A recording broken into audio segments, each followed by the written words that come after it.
संबंधता में सरकार की ओर से माननीय पीयूष गोयल जी, माननीय सोम प्रकाश जी, भारत सरकार के अधिकारीगण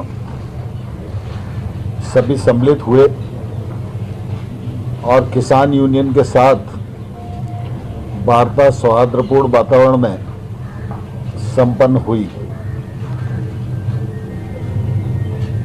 तीनों कानून, जिसमें 2 नए एक संशोधित है, उनके बारे में चर्चा हुई और आवश्यक वस्तु अधिनियम के संशोधन पर विस्तार से चर्चा हुई।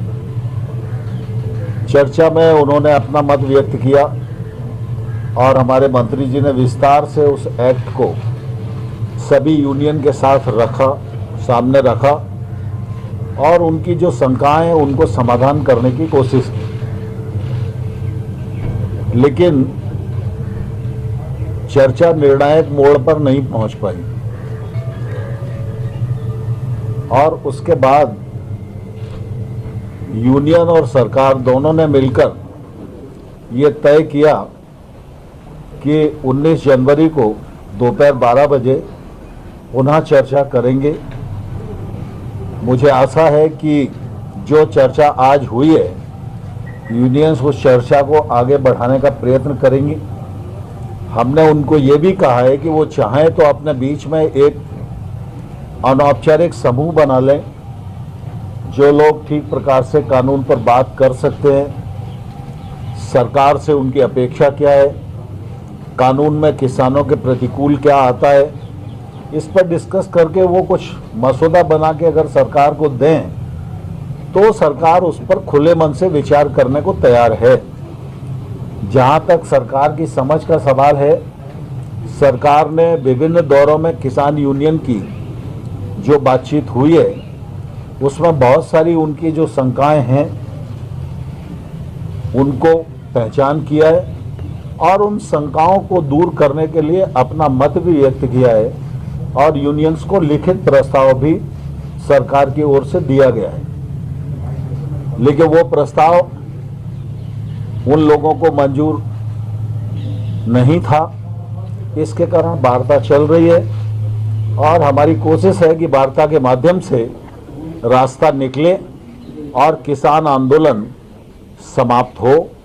किसान सर्दी में बैठे हुए हैं, कोविड का भी संकट है और इसके कारण सरकार को निश्चित रूप से इस बात की चिंता है और इसलिए सरकार खुले मन से और बड़प्पन से लगातार चर्चा कर रही है और मुझे आशा है कि संभवतः हम समाधान की ओर बढ़ सकेंगे। सर, जब सुप्रीम कोर्ट ने ऑलरेडी कमिटी सेटअप की है, इस तरह का पैरेलल टॉक्स होने का क्या what is the need sir?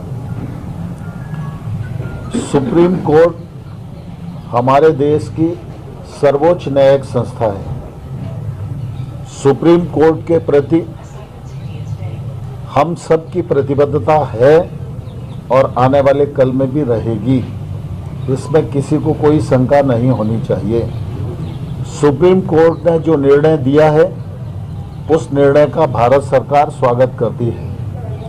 Supreme court ने जो कमेटी मध्यस्थता के लिए और सुनने के लिए बनाई है, वह कमेटी जब भारत सरकार को बुलाएगी तो हम उस कमेटी के समक्ष भी अपना पक्ष प्रस्तुत करेंगे और अपनी बात निश्चित रूप से रखेंगे। लेकिन किसान चूँकि सरकार से वार्तारत थे और इसलिए आज की तारीख तय थी, तो हम लोगों ने किसान यूनियन को पूछा, उन्होंने कहा हम वार्ता के लिए आना चाहते हैं, तो हमने कहा कि आप जरूर आइए। स्वाभाविक रूप से सुप्रीम कोर्ट ने जो कमेटी बनाई है वह कमेटी भी समाधान ढूंढने के लिए है और चर्चा में अनेक स्थानों पर चर्चा होती है, तो हो सकता है किसी चर्चा के माध्यम से कोई रास्ता निकल सके। इसलिए भारत सरकार ने किसानों से आज पूछा, उन्होंने कहा कि नहीं हम चर्चा करना चाहते हैं और आगे भी चर्चा को हम जारी रखना चाहते हैं, तो इसलिए उन्होंने 29 तारीख दी, हमने उस पर अपनी रजामंदी दी। सर, कोर्ट में सॉलिसिटर जनरल ने कहा था कि आंदोलन में हमें कुछ अलगाववादी क्या मीटिंग में भी ये बात उठती है कि इस तरह से संगठनों के बीच में ऐसे लोग शामिल हैं जो कि अलगाववादी हैं या जो नहीं चाहते हैं कि कभी बनी रहे, बिगाड़ी जाए या इस्तेमाल किया जाए आंदोलन का? हमारी जानकारी के अनुसार कृषि सुधार बिलों के बारे में 2-3 राज्यों के किसान आंदोलित हैं, वो धरने पर बैठे हुए हैं। उन किसानों के प्रतिनिधि के रूप में कुछ किसान यूनियन सरकार के साथ वार्ता में हैं। सरकार उनको किसानों का प्रतिनिधि मानकर ही वार्ता कर रही है। इसके अतिरिक्त हमने और कुछ सोचा नहीं। एक सड़क पर भी विरोध हो रहा है। राहुल गांधी जो है वो प्रोटेस्ट कर रहे हैं, मार्च निकाल रहे हैं, राजभवन तक आज गए थे, कह रहे थे कि सरकार जो है वो किसानों की अनदेखी नहीं कर रही है बल्कि उसे खत्म करने की साजिश कर रही है। राहुल गांधी के बयान पर और राहुल गांधी के कृत्य पर पूरी कांग्रेस सिर्फ हंसती है और उनका उपहास उड़ाती है। मैं आपके माध्यम से राहुल गांधी को कहना चाहता हूं कि 2019 में कांग्रेस पार्टी के मैनिफेस्टो में ये रिफॉर्म वो करेंगे, यह वायदा उन्होंने लिखित में किया था। अगर उनको याद न हो तो वो अपना मैनिफेस्टो उठाकर दोबारा से पढ़ लें। अगर उस मैनिफेस्टो में इस बात का उल्लेख है तो राहुल गांधी जी और सोनिया गांधी जी को इसी प्रकार से भारत की प्रेस के सामने आना चाहिए और यह स्वीकार करना चाहिए कि वो उस समय झूठ बोल रहे थे या आज झूठ बोल रहे हैं।